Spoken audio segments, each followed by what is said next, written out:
Planeta SPM está de volta conversando com a jornalista e apresentadora Lidiane Sayuri.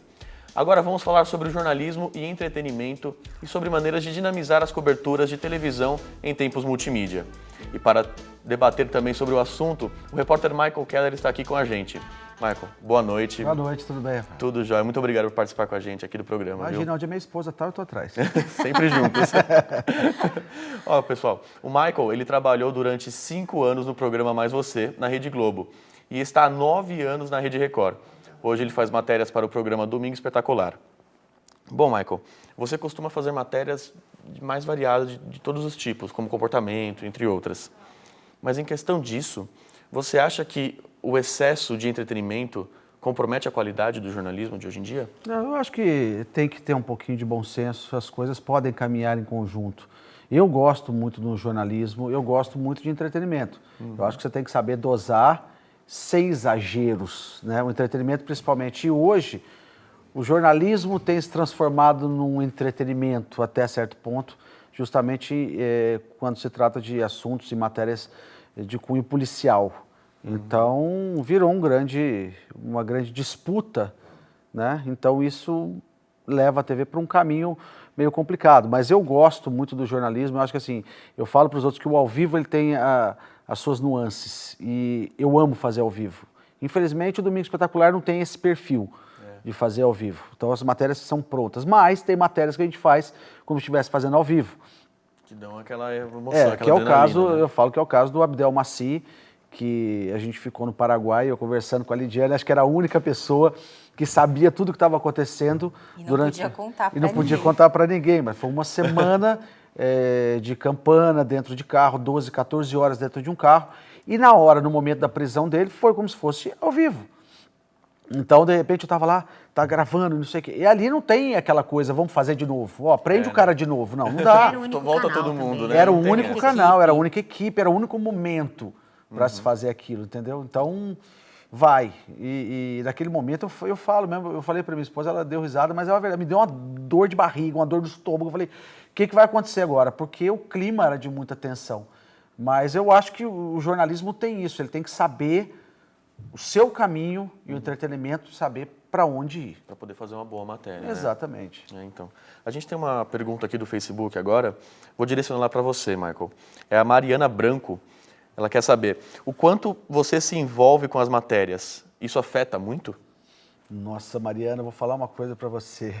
Eu me envolvo demais até. Eu choro, eu dou risada, eu me revolto, porque eu acho assim, acabou aquela era do jornalismo engessado, de que o jornalista não pode se entusiasmar, ou não pode sofrer, ou não pode chorar, ou não pode rir com determinada matéria, porque você tem que ser imparcial. É diferente.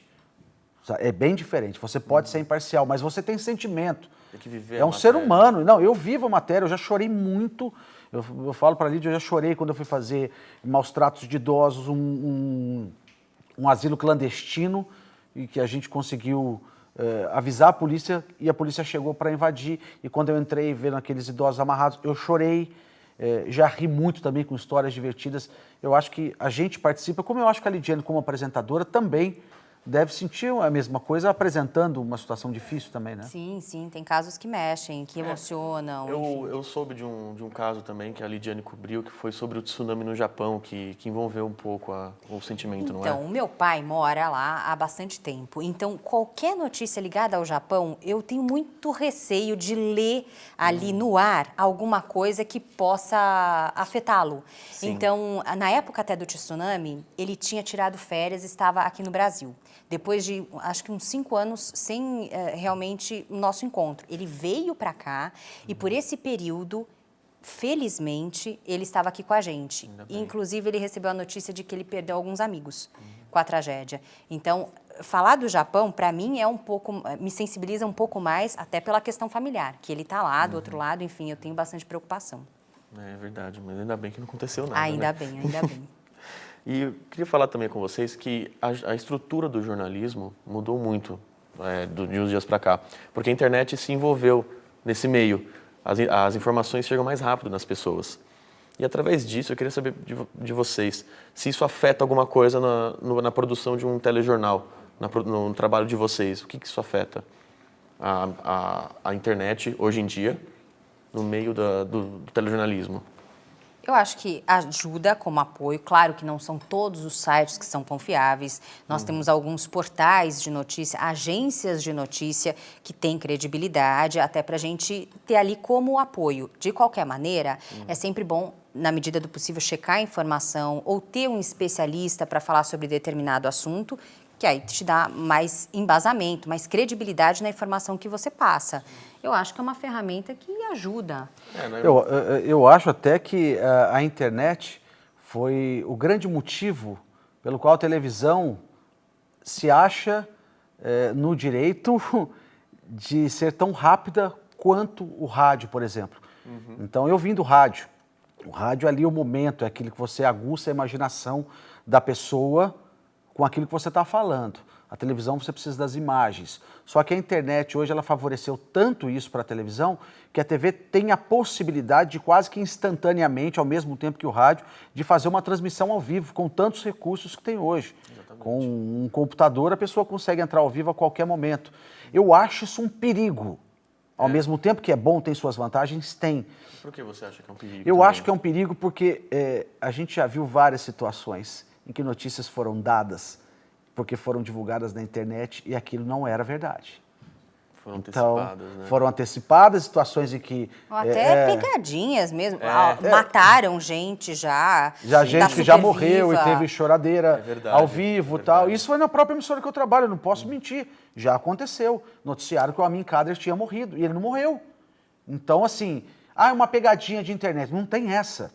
Eu sou do tempo em que o produtor ele ia para campo e ele tinha uma agendinha, e eu também usei muito dessa agenda, com nomes e telefones, endereços de pessoas, e ele ia em loco para poder ver se a pauta era boa para se produzir uma reportagem. Você dá confiança, né, antes de se produzir a pauta. E você conversa com o entrevistado. Isso. É porque hoje a busca é pela audiência. O foco é esse. Então, olha só, morreu, vamos dar em primeira mão. Pra gente ter exclusiva, né? Claro, para ter exclusiva. É esse o perigo da internet nesse ponto de vista. Eu acho que assim, a falta da checagem da informação. Eu acho que a informação, de qualquer forma, é muito valiosa e, principalmente, se tratando de uma vida, por exemplo, como é que você noticia que alguém morreu e depois volta atrás? Mas até que ponto isso é verdade? Porque hoje as redes sociais... Você vê uma parafernália de verdades e de inverdades. E aí? Eu nem falo mentiras, eu falo inverdades porque eu acho que o termo é muito mais apropriado para isso. Então, até que ponto a gente tem o bom senso de falar, vamos dar isso ou não vamos? Eu vou dar só uma referência para você rapidamente. Eu recebi uma mensagem de um amigo quando teve o acidente com o helicóptero onde estava o filho do governador Geraldo Alckmin. Eu recebi essa informação horas antes de ser divulgado que era o filho do Geraldo. Eu recebi a informação de um amigo dizendo que o filho dele estava nesse helicóptero e que ele tinha uma fonte. Só que assim, eu não podia ligar e falar, o filho dele estava... Eu não tinha como confirmar isso.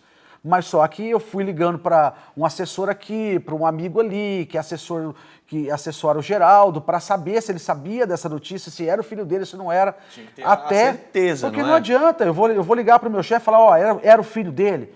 E se dá isso? E se eu cometo um erro desse tamanho? Que envolve um político brasileiro Não é só por isso, mas podia ser uma pessoa simples da comunidade. Eu jamais me perdoaria por fazer uma coisa dessa sem que o pai ou a mãe soubessem que era o filho dele que estava lá. Eu acho isso é um cuidado, né? É um atropelo e um cuidado que a gente precisa ter. E essa luta pela audiência, por dar notícia em primeira mão, isso aí é você se esquecer que tem gente do outro lado, principalmente quando se trata de morte, de assassinato, de situações como essa. É necessário que todo mundo tenha o discernimento para isso, porque senão a coisa descamba. É verdade. Bom, e esse foi o nosso Planeta SPM de hoje, com a participação da apresentadora da Record News, Lidiane Chayuri, e o repórter Michael Keller. Muito obrigado, Lidiane, muito obrigado, Michael, pela entrevista. Obrigada, Rafael. O Planeta SPM é uma delícia. Adorei. E você que está nos assistindo, obrigado pela participação e audiência e até um novo encontro.